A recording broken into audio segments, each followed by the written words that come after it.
आप सभी का +2 इकोनॉमिक्स की कक्षा में हार्दिक स्वागत है, हार्दिक अभिनंदन है। प्यारे बच्चों, आज हम पढ़ेंगे chapter number 3 national income and related aggregates, राष्ट्रीय आय तथा संबंधित धारणाएं। तो सबसे पहले हमारे पास क्या है, राष्ट्रीय आय लेखांकन क्या है।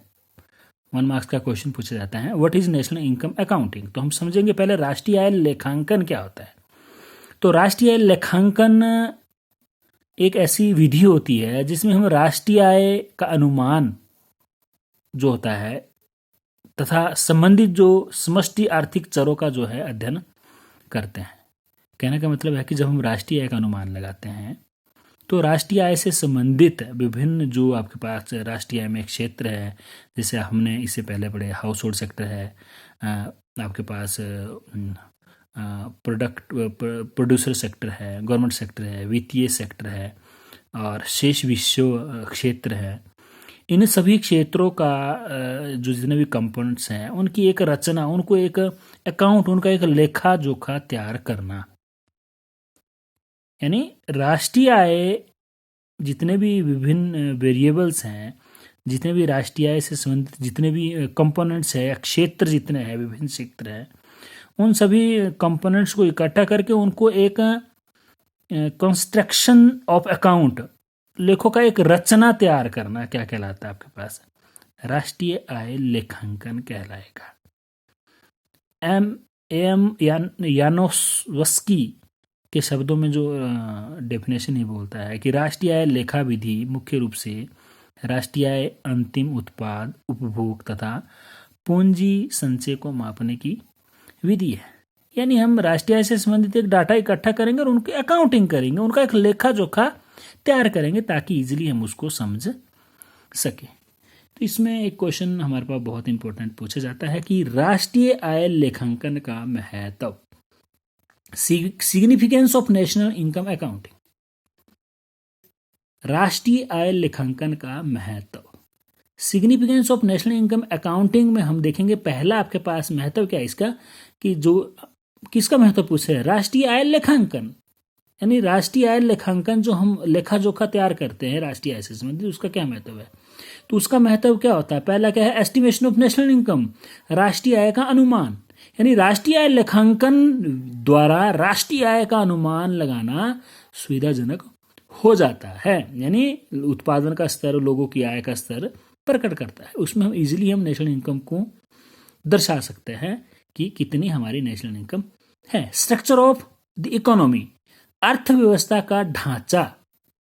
अब अर्थव्यवस्था का जो ढांचा है, विभिन्न क्षेत्र है, जैसे हमने इससे पिछले चैप्टर में पढ़े, हाउस होल्ड सेक्टर है, प्रोड्यूसर सेक्टर है, गवर्नमेंट सेक्टर है, फाइनेंशियल सेक्टर है, rest of the world sector है।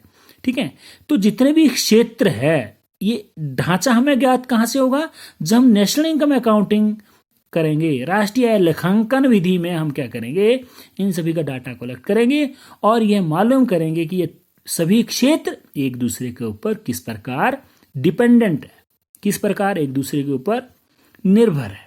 ठीक है, नेक्स्ट आपके पास क्या है, थर्ड पॉइंट, थर्ड इंपॉर्टेंस क्या है इसकी, उत्पादक क्षेत्रों का सापेक्षिक महत्व,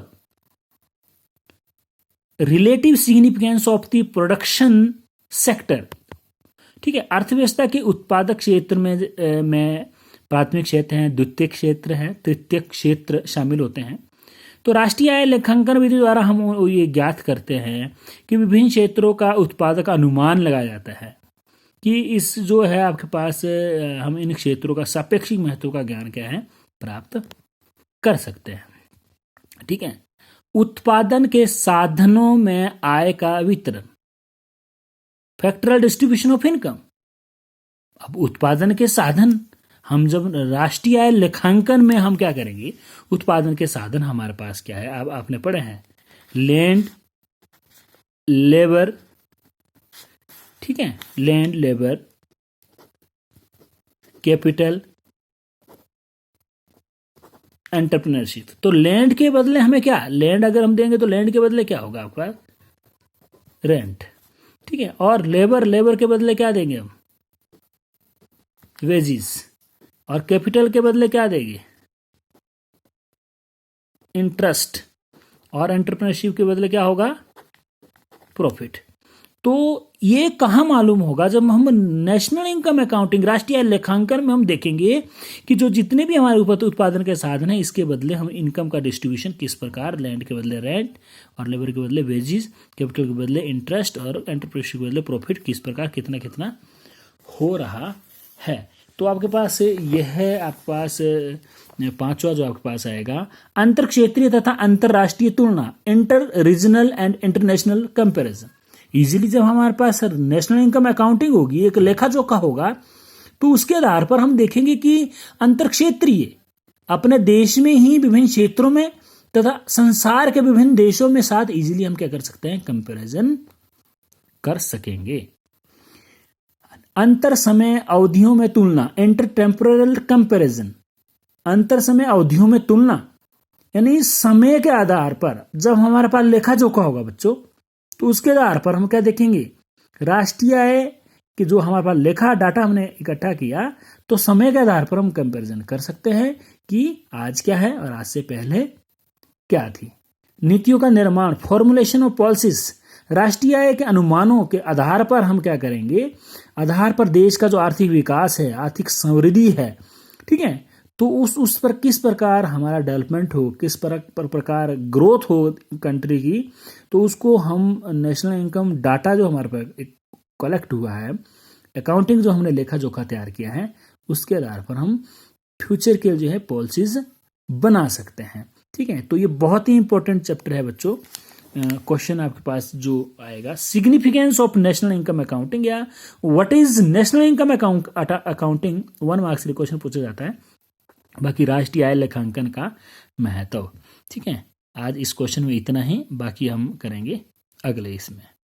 थैंक्स।